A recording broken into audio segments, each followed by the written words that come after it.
Mbeki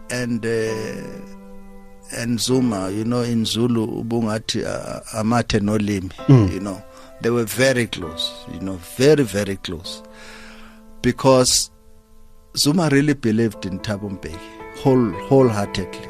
He believed in his intellect, he believed in his thinking, he believed that Thabo Mbeki was an asset to the movement, which he was, really was an asset.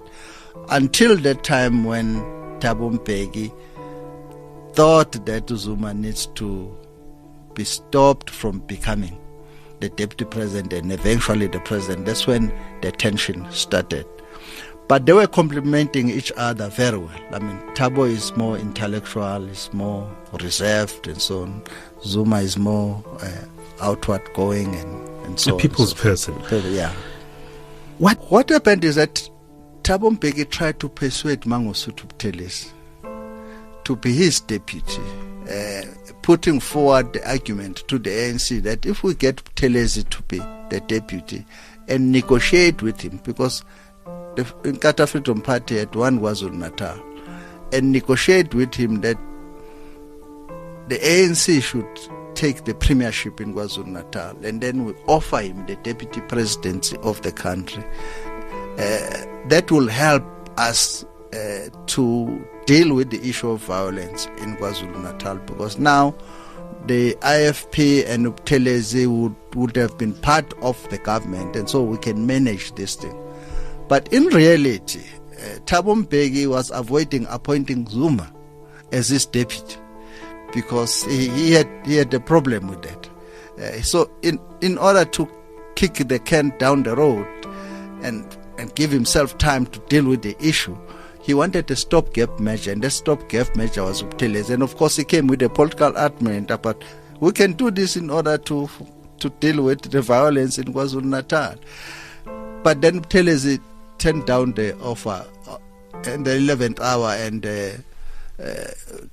and there was this pressure now because Zuma began to talk about the fact that we don't want him, Labafana Bangfune and so on, and talk to people, and then his lobby began to put pressure. But this is the deputy president of the ANC. Why doesn't? So Thabo Mbeki was in trouble. So he decided, all right, let me go. Let me not cause too much trouble. Let me just appoint So that presidency of Thabo Mbeki, deputized by Jacob Zuma in government right now, was fraught with this standoff, this bad blood. As such, Zuma's office was not properly staffed, for instance. Talk to us about that. You were there. You had suggested the name of Joel Netshitenzhe. And Jacob Zuma works with you much, much later.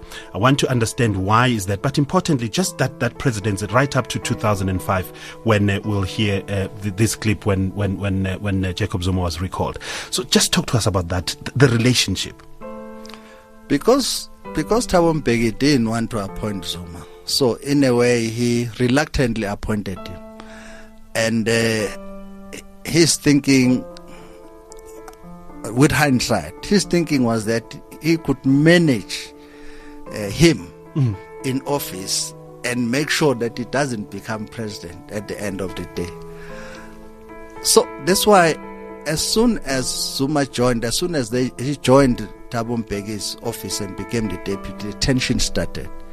Because one of the things that happened is that he instructed that there should be restructuring of the office. Of course, there had been an assessment that was done by an independent board which came to the same conclusion, that the presidency was fragmented. You needed to have one director general and one head of communication. So that is the argument that was used. So when the restructuring started, then Zuma was not happy at all about what was happening, because he saw that as a way of marginalizing him.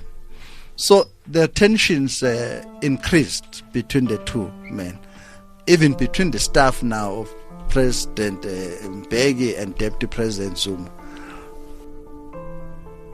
I've come to the conclusion that the circumstances dictate that in the interest of the Honorable Deputy President, the government, our young democratic system and our country, it would be best to release Honorable Jacob Zuma from his responsibilities as Deputy President of the Republic and member of the Cabinet. So the clip is very clear. Talk to us about this moment. Was it the presence of Schabir Shaik that led to this? Was it many other issues, or really it was the extension of the tension between the two men?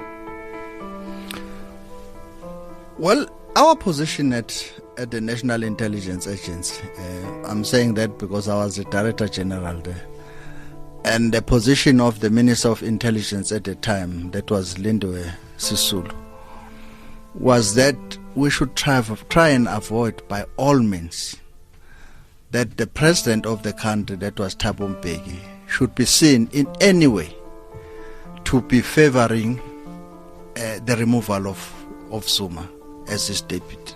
That he must bend over backwards to actually show the country, the alliance, the ANC, that is not his intention to do that. Because our assessment but clearly it was. Yeah, I'll come back to okay. Because our assessment was that if that is the perception, that was going to divide the ANC down the middle, was going to divide the alliance down the middle, and if the ANC is divided and is weakened, then as the governing party, that is going to impact on governance and the rest of the things. So that's the position that we tried. So the analysis that we're making and the reports that we're giving to the president was to give that analysis, to say these are the dangers that are inherent in this thing if the president can be seen, even if he's not doing it, if there can be an indication or a whiff that is trying to do that. So he must bend over backwards to do that. So when the clip you have just read, when he was going to address Parliament, I was already in Mvelapanda. I left early and I sat in front of my TV and I watched that thing. And I was crossing my fingers as I was sitting there that he shouldn't conclude by saying he's going to fire his deputy, because this is what we feared the most. Sure. So even as he was reading, I kept on crossing my fingers, saying, please don't. But we all know that he actually fired him in that speech. And they were not even talking to each other at that time. Oh, yeah, that time they were not even talking to each other. And I was so shocked when he eventually did it, that I picked up the phone and I called Chikane. Right there when they were still in Parliament, I asked Chikane, Reverend, what happened? And Chikane's response was, hey, unfortunately it had to be done. And I was not convinced that it had to be done. I didn't agree with Chikane that it had to be done, because our assessment was that this now is going to create the real problem in the ANC, So that's what happened. Then 2007 was inevitable. 2007, yes. Yes, Polokwane was inevitable. I mean, it was set. When Zuma was fired, that set the tone for confrontation. 2009 also was inevitable. Yeah, 2009 also. Yeah. And 2008 September also was inevitable. Yeah, absolutely, yes. When Thabo Mbeki is now recalled. Absolutely. It had to happen, because otherwise the two men could not stand each other. Government was being paralyzed. The ANC was being paralyzed. Well, let me say, yeah, logically it happened like that. But if the initial thing had not been done, to fire Zuma, or for President Mbeki to behave in a way that gave the interpretation that he wanted Zuma out of the way, I think the situation could have been managed better. We would not have had Mbeki recalled. We would not have had the formation of COPE.